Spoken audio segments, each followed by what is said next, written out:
Bonjour et bienvenue sur Cinformi News. Merci d'être avec nous.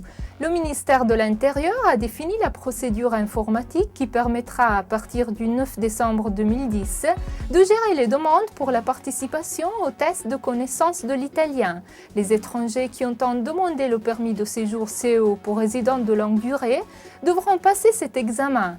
Les intéressés doivent envoyer la demande de déroulement du test par voie télématique à la préfecture de la province où ils habitent en se connectant au site www.testitaliano.interno.it et remplir le formulaire correspondant. Ils seront convoqués dans les 60 jours qui suivent la demande. Les résultats du test pourront être consultés sur Internet et sera à la disposition de la préfecture pour les contrôles liés à la délivrance du permis de séjour.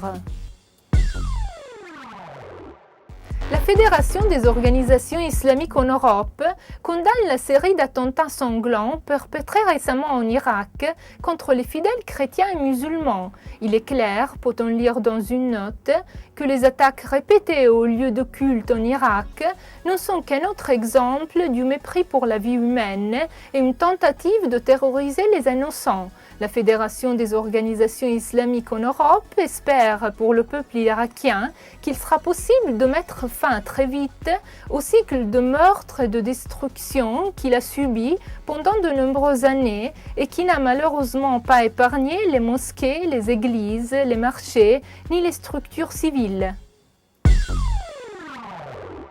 Accueillir, suivre et accompagner une personne qui fuit la guerre et les persécutions le long de son parcours d'insertion dans le tissu social est un devoir de l'administration publique, de la politique et même un devoir humain et civil. C'est ce qu'a affirmé l'adjointe à la solidarité internationale et à la vie communautaire de la province autonome de Trento, Lia Giovanazzi Beltrami, à la conférence Forteresse Europe, la limite du droit d'asile, organisée à Trento par Cinformi, Associazione Limen, Centro Astalli et Samba Radio. Le centre de Lampedusa vide, a dit le porte-parole à l'agence ONU pour les réfugiés Laura Boldrini, me remplit de tristesse, car cette absence de personnes doit être interprétée comme la preuve d'une défaite de la civilisation qui était présentée aux Italiens comme une grande victoire. Le directeur de la revue Famiglia Cristiana, le père Antonio Shortino, est également intervenu à la conférence Forteresse Europe. Le problème de la migration, a-t-il dit, est en train de diviser le pays et la communauté ecclésiastique. Il n'y a en effet pas la même sensibilité face aux citoyens étrangers au sein de l'Église. Nous devons, a-t-il ajouté, prendre acte du fait que notre société est devenue multiethnique et comprendre que la migration est une ressource.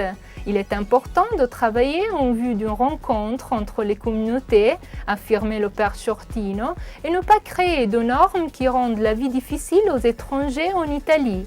Le rôle de l'information est fondamental, mais l'image que l'on transmet de l'immigration est hélas trop souvent négative. C'est la fin de cette édition de Cinformi News. Merci d'avoir été avec nous. À la semaine prochaine.